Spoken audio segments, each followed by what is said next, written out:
proses penetapan Peggy Setiawan ini cacat ya, ya tidak sah ya. Ini kan ya tamparan lah untuk Polda Jabar ya.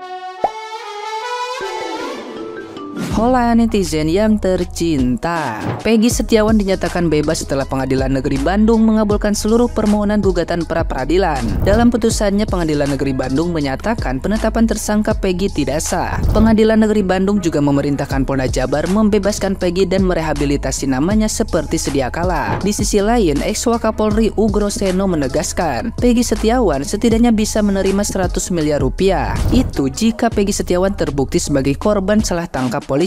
Ugroseno menyebut uang rehabilitasi di Indonesia sangat kecil yang maksimal hanya 100 juta rupiah. Akan tetapi angka itu sangat tidak sepadan. Apalagi jika dibandingkan dengan penderitaan yang dialami korban salah tangkap. Semestinya Peggy Setiawan bisa menerima sampai dengan 100 miliar rupiah. Ugroseno mengungkap alasan kenapa ganti rugi atau uang rehabilitasi Peggy harus sampai 100 miliar rupiah, yakni agar bisa memberikan efek jera kepada polisi agar tidak sembarangan menangkap orang. Apalagi penangkapan dilakukan tanpa prosedur dan aturan yang berlaku serta bukti yang kuat. Jadi, apakah Kapolri Jenderal Listio Sigit Prabowo akan mencopot Kapolda Jabar dan anak buahnya sampai penyidik yang menangani kasus Peggy Setiawan? Lah, gimana nih menurut netizen yang terhormat? Silahkan berkomentar ya. Tuh kan gue kata apa, si Peggy ini tuh nggak bersalah guys. Jadinya apa nih sekarang? Malu kan udah salah tangkap gue. Kalau jadi Peggy bakalan gue lapor balik sih. Ini udah merugikan banget sumpah. Kira-kira Polda Jabar ini bakalan bertanggung jawab nggak sih? Menurut kalian gimana guys? Coba komen di kolom komentar ya. Gak tahu kenapa guys, gua benar-benar kepikiran nangis terus guys soal masalah kasus Vina Cirebon ini. Yang saya bikin nangis itu kenapa ya orang yang kuli bangunan itu dijadikan tersangka seperti itu guys. Karena apa guys? Karena saya juga pernah ngerasain kerja kuli bangunan seperti itu ya. Rasanya gimana tiba-tiba dapat kabar difitnah seperti itu ya guys. Sumpah nyesek banget. Saya doakan semoga ada keadilan ya. Doa dari kita semua selaku netizen ya, netizen Indonesia buat ngedoain orang yang tidak bersalah itu semoga cepat bebas ya buat Peggy Setiawan. Yang saya bikin nangis itu ketika ibu Peggy Setiawan itu benar-benar ngedoain ya orang-orang yang sudah zalim terhadap anaknya itu ya. Nah, lo tahu nih hakim siapa? Ini hakim yang nanganin kasusnya Peggy. Harusnya nih hakim-hakim model kayak begini nih harus banyak di negara kita nih, ya nggak? Ketahuan jelas, nggak bukan hakim amplop. Kalau andai kata semua hakim model-model kayak begini, nah tenang dah kita, gak ada kasus besar apapun kita percaya, ya enggak? Sebab dia menanganinya dengan tulus, kagak ada bela sono sini gitu loh. Jadi model-model begini nih harusnya nih boleh juga lah dimasukin ke MK, ke MA gitu loh. Yang begini, ya enggak? Kalau yang lain gua gak tahu dah. Dari lihat kasus si Peggy ini hakim kayaknya bener-bener netral gitu loh ya. Mudah-mudahan model-model kayak begini banyak nih, ya enggak? Oke deh. Peggy Setiawan akhirnya bebas. Mabes Polri akan evaluasi penyidik ya. Jadi selama ini ya kasus yang menjerat Peggy Setiawan sudah menjadi perbincangan di kalangan netizen ya. Karena ini disinyalir adalah akal-akalan, karang-karangan ya, supaya kelihatan kasus ini berjalan, kasus ini dikerjain ya. Jadi Peggy Setiawan ini ditetapkan sebagai tersangka dan ternyata setelah sampai ke pengadilan ya hakim menolak status tersangka dari Peggy Setiawan, katanya tidak sah ya. Dan selain itu meminta kepada Mabes Polri untuk memulihkan nama baik dari Peggy Setiawan ya. Dan setelah pra-peradilan dari Peggy Setiawan ini diterima ya, banyak netizen yang mendukung ya, yang mendoakan selama ini ya, kalau memang benar nih Peggy Setiawan adalah orang yang salah ya, bukan pelaku yang seperti dituduhkan ya. Ini adalah kemenangan kecil ya, kemenangan kecil dari rakyat kecil ya. Sebab ya latar belakang dari Peggy Setiawan ini sangat lemah ya menurut menurut kacamata hukum lah istilahnya. Kenapa? Karena ya dari profesinya hanya sebagai kuli ya. Jadi apa yang terjadi dengan Peggy Setiawan ini ketika pihak terkait ya tidak bekerja dengan semestinya, ini bisa menjerat kita juga yang tidak pernah terkena kasus apapun ya, bisa juga. Jadi ya ini catatan jelek lah untuk Polda Jabar ya, bener nggak sih ya, kalau udah dibawa ke pengadilan ternyata hakim menolak ya karena katanya proses penetapan Peggy Setiawan ini cacat ya tidak sah ya. Ini kan ya tamparan lah untuk Polda Jabar ya harus ada lah petinggi-petinggi di sana yang harus menerima konsekuensinya ya. Dari itu pihak Polri memberikan teguran atau bagaimana lah istilahnya. Jadi sudah benar ketika Mabes Polri mengatakan bahwa akan mengevaluasi penyidiknya ya, karena memang benar kalau kasus itu ada langsung ditangani ya secara komprehensif ya, tidak di PTS-kan atau ditunggu momennya ketika ada viral ya, begitu viral langsung ya kayak kebakaran jenggot ya, terakhir seradak sana seruduk sini ya, terakhir tidak optimal, bahkan nyusahin orang lain.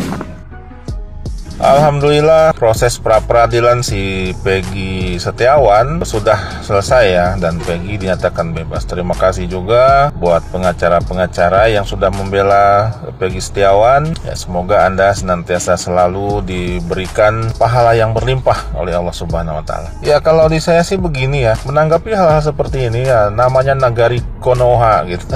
Nagari Konoha, Indonesia ini dijuluki Nagari Konoha sama netizen. Jadi yang saya petik dari kasus Pina ini, karena saya tuh dari tahun 2016 saya memantau kasus Pina ini gitu ya. Sebenarnya yang saya ketahui waktu saya di Cirebon, pada waktu tahun 2016 saya sempat di Cirebon, itu ada oknum ceritanya. Oknum petinggi, kita katakan oknum petinggi ya, entah dari Polri, entah dari TNI, entah dari Kejaksaan atau siapapun gitu ya.